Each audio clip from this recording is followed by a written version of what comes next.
నాన్న నీతో ఓ గంట. ఒక తండ్రి రోజులా చీకటి పడాక చాలా ఆలస్యంగా ఇంటికి చేరుకున్నాడు. ఆఫీసులో పని ఎక్కువగా ఉండడంతో అలసిపోయి చికాగ్గా ఉన్నాడు. తండ్రి కోసం అతని 10 సంవత్సరాల కొడుకు గుమ్మం దగ్గర ఎదురు చూస్తూ ఉన్నాడు. నాన్న, నిన్నో ప్రశ్న అడగనా? సంశయంగా అడిగాడు కొడుకు. ఏమిటి? గంటకు నువ్వెంత సంపాదిస్తున్నావు? కొడుకు ప్రశ్న వినగానే తండ్రికి చాలా కోపం వచ్చింది. చిన్న పిల్లాడివి, నీకెందుకు? ఆయన నీకు సంబంధం లేని విషయం ఇది. నాకు తెలుసుకోవాలి ఉంది. ప్లీజ్ చెప్పు నాన్న, కొడుకు ప్రాధేయపూర్వకంగా అడిగాడు. తండ్రి మనసులో లెక్కించి చెప్పాడు. నువ్వు ఖచ్చితంగా తెలుసుకోవాలనుకుంటే గంటకి 200.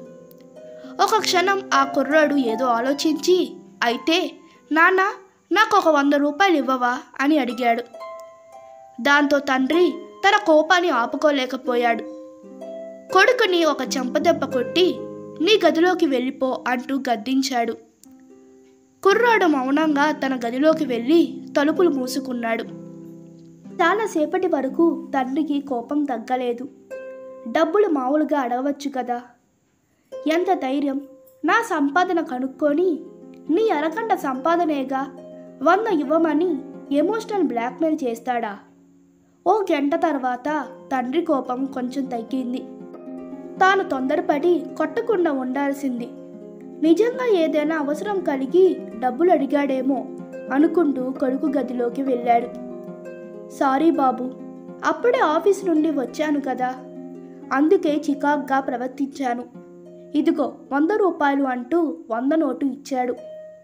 దాని చిరునవ్వుతో అందుకొని కుర్రాడు తన స్టడీ టేబుల్ దగ్గరకు పరిగెత్తాడు.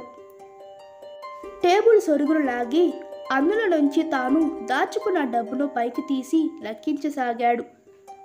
అది చూసి తండ్రికి తిరిగి కోపం వచ్చింది. ఆయన కంట్రోల్ చేసుకొని, నీ దగ్గర డబ్బు పెట్టుకొని మళ్ళీ నన్నెందుకు అడిగావు? అంత డబ్బుతో ఏం చేస్తావు?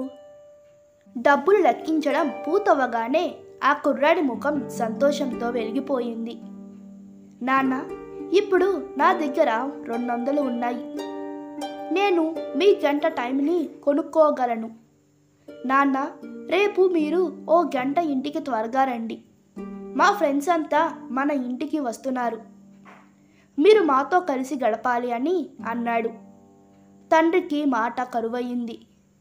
నీతి: ఎంత పని ఒత్తిడిలో ఉన్నా కుటుంబానికి తగు సమయం కేటాయించాలి.